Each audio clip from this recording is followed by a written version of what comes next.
Okay, Gary, well, how are you feeling tonight? It's been a long journey up.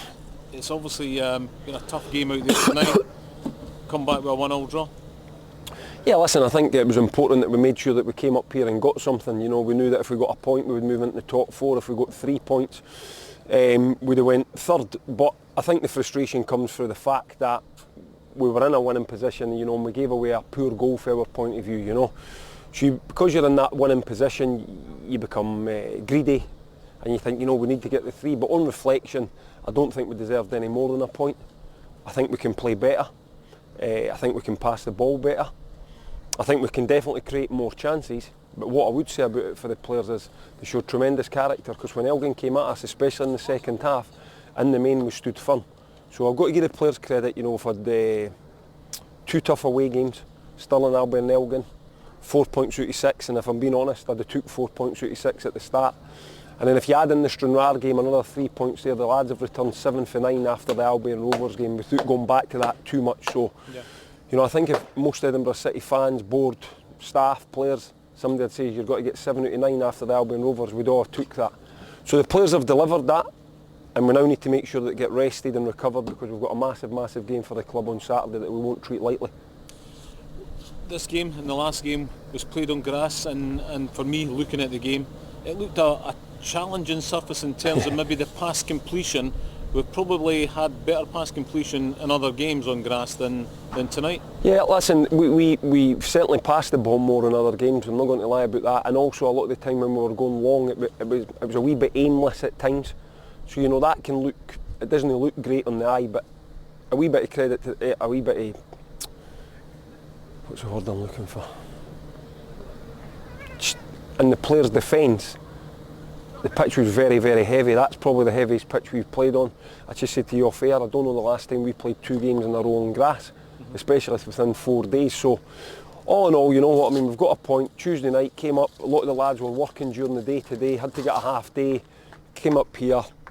I don't think we deserved any more than a point. We've got a point, we take it, we're into 4th, and we move on. Yeah, it's like the second half. I mean, you know, we had to endure 4 corners. 4 corners, in 5 yes. minutes. But then, you know, 10 minutes into the game, I started applying more and more pressure, and we got the goal 7 minutes later. You know, Robertson's crossing, and Innes Murray sticking it away. Yeah, listen, it was a well-worked goal. You know, Robbo took it onto his right foot, the byline, crossed it back, Innes was in there, always a goal threat, finished the goal. And I think either just before that or just after it, we had one cleared off the line, is that right? Yeah. I think so. But listen, I don't like these. Elgin had their chances as well. I think the first half, Brian made an unbelievable save, like with his foot, I think it was. So, no, listen, we didn't deserve any more than a point. I'm delighted with the players' effort and their application. Of course we can play better than what we played, you know, and that's what we've got to push for and we've got to aim for. But it's a point, as I say, it gets us into the top 4. We've got the teams round about us coming up in the league games, so if you want, it's sort of back into your own hands. But as I said to you already tonight, we now need to focus on Saturday. That isn't going. It's Lothian Thistle's cup final. I went and watched the replay. We had a scout watching them last week. We've got other video footage. We've got a normal report. We're doing everything we can as a staff to prepare the players properly. Obviously, the players won't know a lot about them.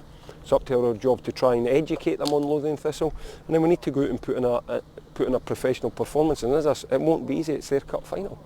2+ points tonight though was you know, Alex Ferguson coming back in, getting some minutes. Yeah. And I thought Lucas Berry, before he came off and on 6, he played really well tonight as well. Arguably Lucas was our best player in the first half, you know, for a young lad, and we just felt that he was just drifting out of the game about 70-75, and we thought maybe Alex coming on would just give us a wee bit fresh legs. Same with Jinky going on for Robbo, really, just trying to fresh it up. I had that in my head that we're going with nearly the same starting team apart from Kieran Bryan coming in for young Johnny. We always thought about 60-70 we were going to have to try and freshen the team up a little bit. You know, Ryan came on for Uzi with the last 10. I thought Uzi was tiring a little bit. Understandable, he's played up there himself for a couple of games. So no, and so that's given me food for thought for Saturday. You know, there's people are needing game time. And we'll have a think about it, and we'll see how everybody is, because there's a couple in there obviously with tight legs and hamstrings, and we've got the bus journey back down. So we'll have a session on Thursday, and we'll prepare the players as best we can, and a big game that we should all look forward to on Saturday. Thanks very much, Gary. We'll look forward to speaking to you on Saturday. Thanks, Callum.